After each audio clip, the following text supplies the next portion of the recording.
There's nothing like being able to produce your own food. It brings a sense of security, freedom, and besides, it tastes real good. You also have the opportunities of being able to enjoy the fruits of your labor yourself, to taste them and enjoy them and share them with others. And fruit trees are actually a representation of that freedom, of that security. It's like they symbolize it in what a fruit tree is about. And here on our homestead, we've had persimmon trees that have been here for a number of years, and we have a couple apple trees like these right here behind me. And this year we've added a mini permaculture orchard area in which we've added some more apple trees, some pear trees, cherry trees, some blueberries, blackberries, and raspberries that we got from Stark Brothers. And Stark Brothers is one of the oldest businesses in the United States, and they have been providing fruit trees and plants for customers across the country for over 200 years. And recently I had the opportunity to visit their place in Missouri. And Matt kindly gave me a tour of Stark Brothers. Welcome to Stark Brothers. There we go.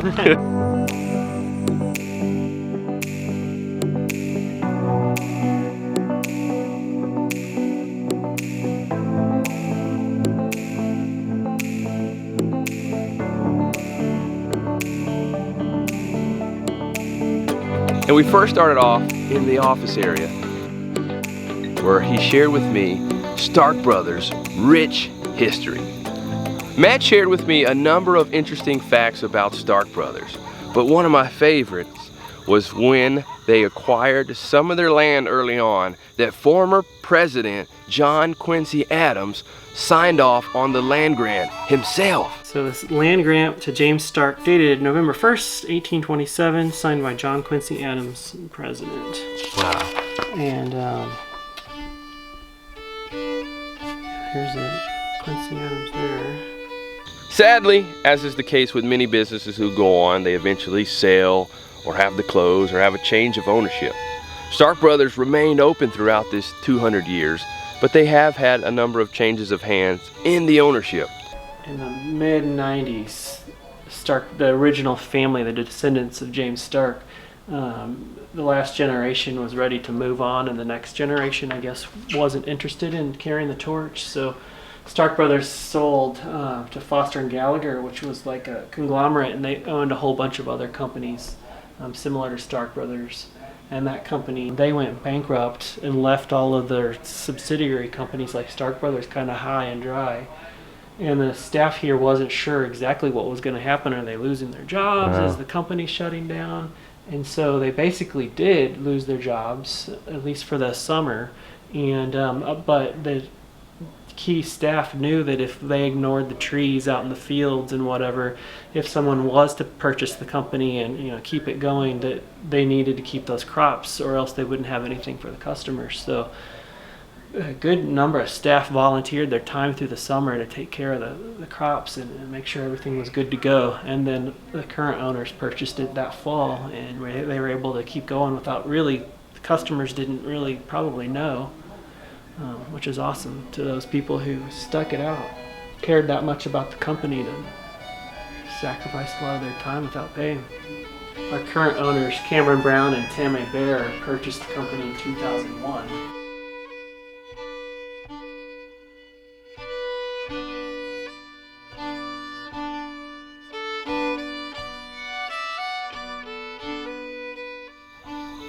These apples are almost ready. They're pretty delicious too, but my favorite apple is the Golden Delicious apple. What's your favorite apple? Actually, what's your favorite fruit too? Let me know in the comments section below. But Stark Brothers was the first company to offer the Golden Delicious apple. So this A.H. Mullins here sent these apples, I guess 1914. Wow. And he talked about how lovely they were, and anyway, he sent these samples to Stark Brothers, and they tasted it like, this is amazing. So it was a yellow variety. It was uncommon back then, but this became the Golden Delicious apple. Wow. Yeah. Over the past 200 years, a lot has changed in the world, with technology, with cultures, with people, and how we do things. Stark Brothers has been primarily a catalog-based business, but recently is changing over to mostly doing digital online sales. Matt took some time with me to share some of the catalogs that Stark Brothers has offered throughout the years. And it's so neat to see these vintage catalogs. They were so beautiful.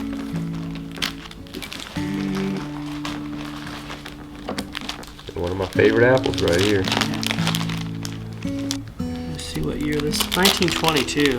Oh wow. I think the first catalog they did was really late, like 1890s or something like that. I think they had one of the first color ones.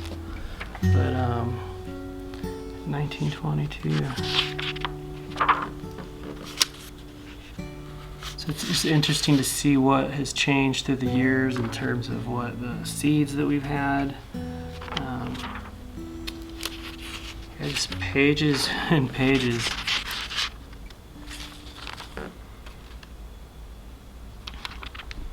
Beautiful. Yeah, these are almost all vegetable seeds.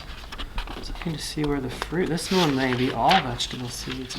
So in the past, Stark Brothers offered a lot of vegetable seeds as well for sale? Yeah. Wow. Early 1900s. Did not know that. Yeah, so this is almost all vegetable seeds. This catalog. But yeah, so for, I don't know, 100 years or longer, the late 1800s, through until just recently, we did a ton of our business, or most of our business, through catalogs.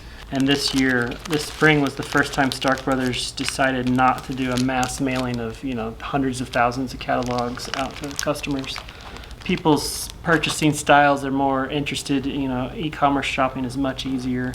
And it's a lot of paper and a lot of resources and effort to send these out to people. And in this day and age, we're a little more, conscious of the environment and the impact that printing all these catalogs have.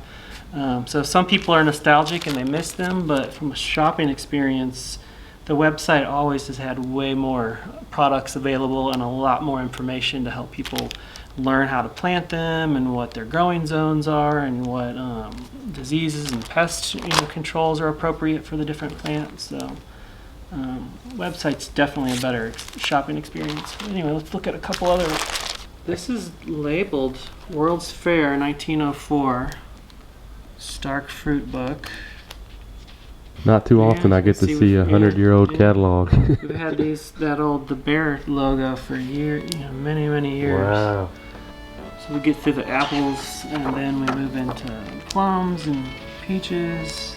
Move into pears, cherries. So here's 1958. So you could have got 50 trees for 140 bucks. Fill you a half-acre orchard. Grapes, roses.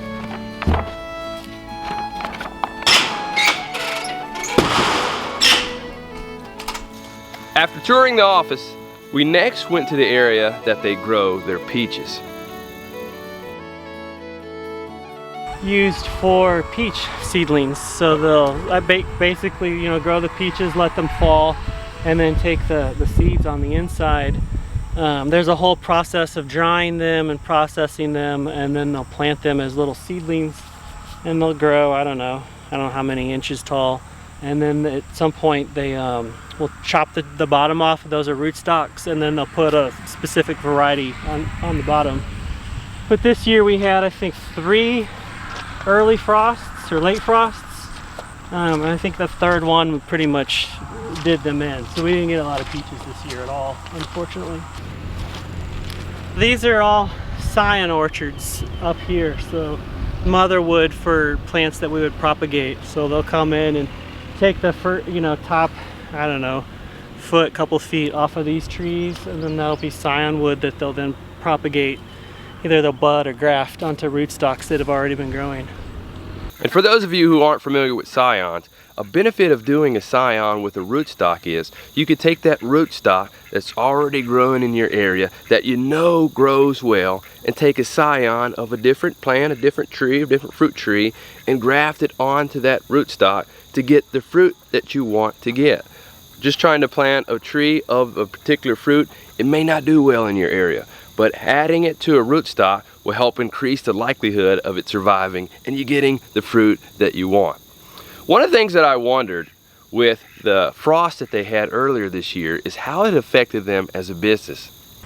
So you all had a number of late frosts this year, and that affects the harvest that you'll get. And with that, how does that affect your production for what you guys do from a business standpoint?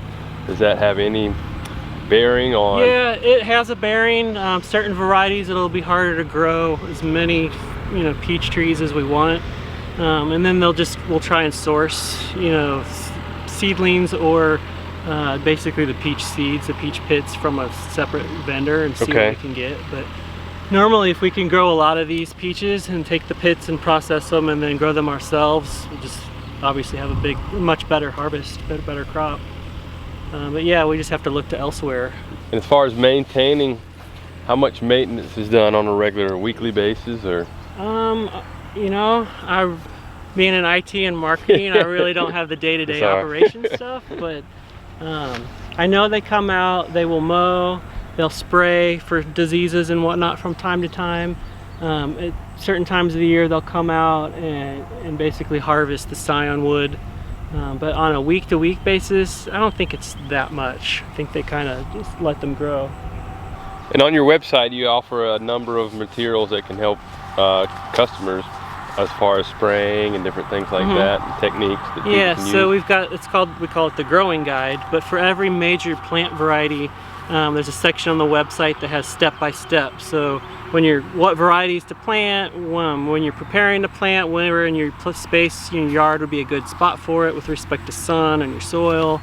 Then proper, digging the hole properly if you need to add any amendments, and then planting, and then it goes through watering, and then once the tree gets more mature, how do you prune it after the first year? It's a little different the second year. There's different pruning techniques. You want an open vase like a peach tree, or do you want a central leader like an apple tree? So we've got directions for all of that. And then any pests, diseases, there's things you can do. If you're into organic gardening, there's certain approaches, and then if you're okay with conventional sprays, then we have those too. So you have a wealth of information on there from people who have been doing it for over 200 years now. Yeah, that's for sure, yeah. So that's great. So as I'm walking through here, I noticed that these are planted a lot closer than the recommendations for the ones that I got from you guys. Right, so these trees here are meant for scion wood, not necessarily for growing the fruit. So we pack them in quite a bit closer. And then every year they'll come in and they'll take off the top couple of feet off of them. And so like this branch up here would then become scion wood, and they would they'd take these little sections of buds and then place those in the rootstock material, and then the rootstock would feed the plant, and then this would grow, and then the parent plant, or the variety that's planted on the rootstock, then would carry the same traits as the parent did. So you'll get the exact same fruit as the parent tree. If you had planted the seeds of just any random fruit tree, chances are that, of course it'll grow into a fruit tree, but the fruit probably won't taste exactly like the parent did, because it inherited all the genetic traits of all the different varieties or other trees around it, and just makes it just like, I'm kind of like my dad, but I'm definitely not my dad. Same with the fruit trees. So when you propagate a piece of parent material onto a rootstock, when this grows, it'll keep the same traits as the parent, and so the fruit this bud would produce off of a rootstock will be the exact same fruit that the parent tree did. And they'll do that, number one, to make sure you have the consistent genetics of the parent tree that you have. If you have a Honeycrisp tree that you planted, that you're making sure you're getting accurate Honeycrisps. But then it also just makes sure that if you want all your fruit to ripen at the same time, and just for the consistency's sake, that it is the exact same tree or variety throughout your orchard, which is interesting to me. Yeah. Before we left the peach trees, I couldn't help but just to walk around and go under the canopy of these fruit trees. It really was just beautiful in this area. After that, we shifted over back to closer to the office area where they are growing their apple trees. This was a test orchard, maybe 10 years old or so. It was developed to show for commercial growers high intensity planting, where you could plant them a little closer together and on almost like a trellis, and you just get I don't know, more fruit per foot. We've kind of since moved on, and the project's over, but the trees are still here. So there's, I want to say maybe 12, 13 different varieties. Anything from varieties of like heirloom, like offshoots of the honey, or not Honeycrisp, Red Delicious. And then we've got, I don't know, there's a bunch of golden varieties. There's all kinds of stuff.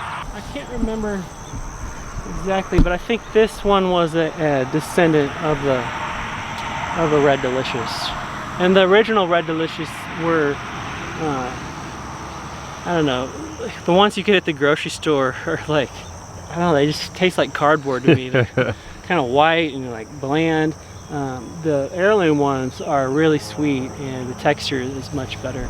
I've noticed that to be the case with vegetables and even fruit. The more heirloom varieties just have so much more flavor than just your conventional ones you have at the store. Conventional ones at the store often, you know, just bred because they want them to store well, or travel long distances well, or look pretty, or bump, you know, they can handle some bumps and whatever, or disease resistance.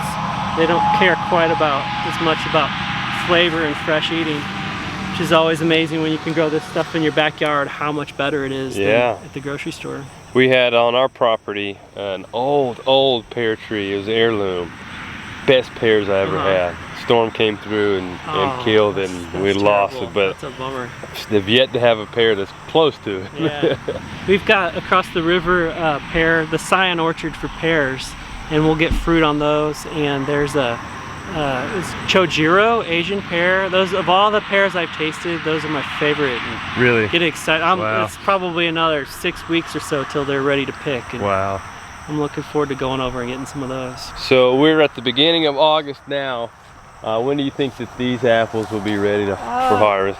It'll start in September pretty much and go through October depending on what the varieties are. Okay. These don't look too far away. Yeah, they're looking actually pretty close. I don't know what would happen if you bite into one.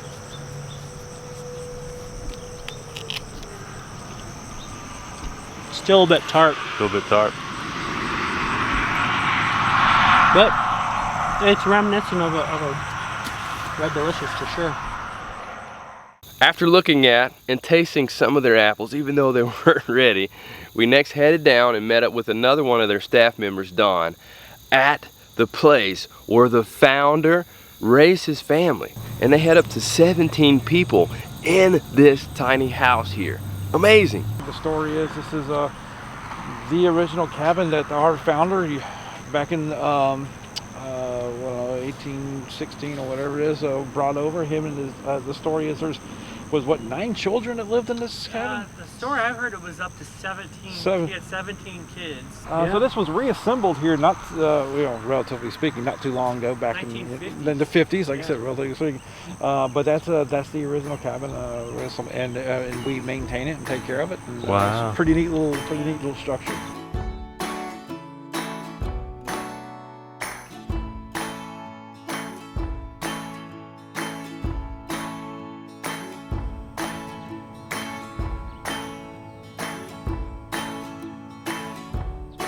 And along with Don, we headed down to their primary work area where they have their greenhouses, their storage coolers, and their huge warehouses. And this one area that we stopped at had over 30,000 trees. Our easy starts for crop year, our current crop year. This will be for fall and spring for the vast majority of these. So all these trees are here were budded last summer. We were healed off this year. And then so these things will, some of them are ready to ship now, other ones will be ready to ship as we get a little farther into the fall, but definitely as we get into the summer. So they're out here, into the spring and then back into the summer next year. So we have approximately out here, I'll call it 30,000 trees in this Wow. in this area. As you can see, you got peaches in front of you, but we got all different flavors, all different categories of the trees in this area. So now we'll start going into these buildings, and when we say it's a 200-year-old company, you're about to see a lot of that. Yeah, let's go. And I thought that was a lot, but wait, there's a lot more. As we headed inside, Don showed us the biggest walk-in cooler that I've ever seen. I don't know the exact square footage of it, but again, we'll store trees in here over the winter, and we'll maintain temperatures in here so that we want to get as close to, but somewhere between 34 and 34 degrees is what we want to try to keep in all of our coolers to give them that proper chill time and also that optimal storage temperature. We'll maintain the humidity and temperature in these coolers. Wow. This is number one. We have two other ones we're gonna. So These will be full of racks. They're all taken down and cleaned through the summer to get ready for the next season. and these AC units are able to keep them cold. That's correct. Yeah. Wow. This one is insulated, and the other ones are insulated too. But this one is actually built and designed to be a cooler from the ground up. So our roof could use a little more insulation, but we're good with what we get here. But yeah, we're able to keep it as we want it. It's the biggest walk-in cooler I've ever seen. Yeah, it's crazy. Next, Don took us to a cooler that was even bigger than the first. And it's actually so big that a soccer field could fit inside of it. Yeah. Wow. Same concept. It'll be full with racks at the end of the season, and so it goes all the way back. We'll receive products back there, and we'll rack this thing all up, and it'll be full of trees, and we'll keep everything in here. After the coolers, we next went into an area where they were doing shipping and processing a number of orders to be shipped out to customers.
And as we were walking to one of the last areas that we were going to see on this tour, the greenhouses, we went through an area where trains actually used to come through and pick up and ship out orders.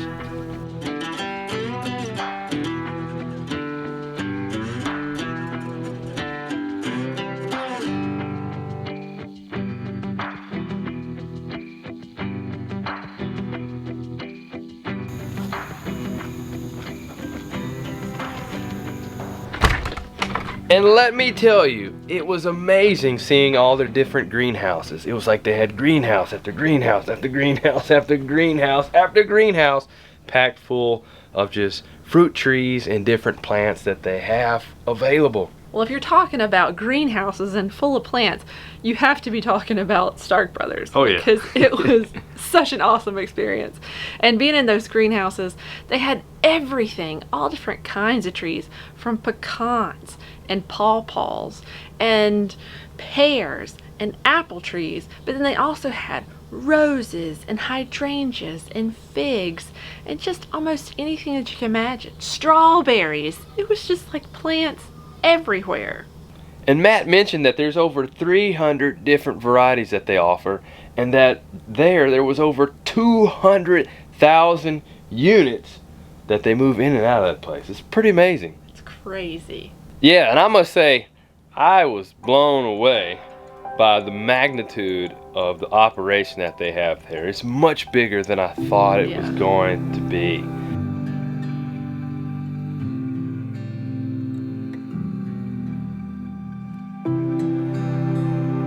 And then after the greenhouses, we went back outside again. And then you and I, as well as Selah, had the opportunity just to kind of walk around. And we spent some time by the apple trees.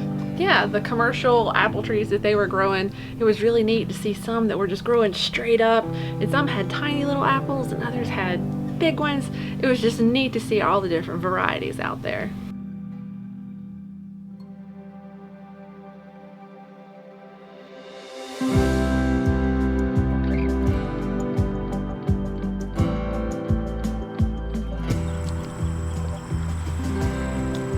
How's it taste? It's got some red. It's sour.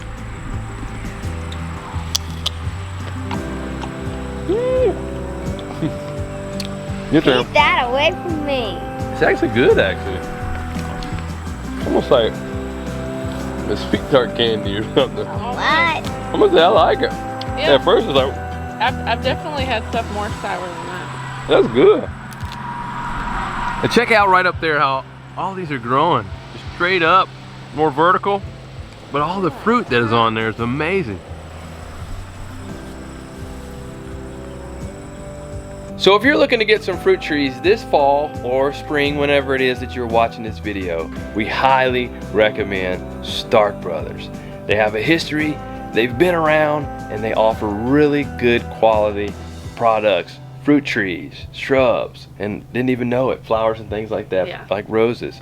So if you're looking to purchase from them, you can check out in the show notes below. We have their website, as well as on their website they provide a lot of helpful information for planting your trees, taking care of your trees, and even planning out how you're going to do your orchard or wherever you're going to be planting your trees. Yep. So make sure you check them out.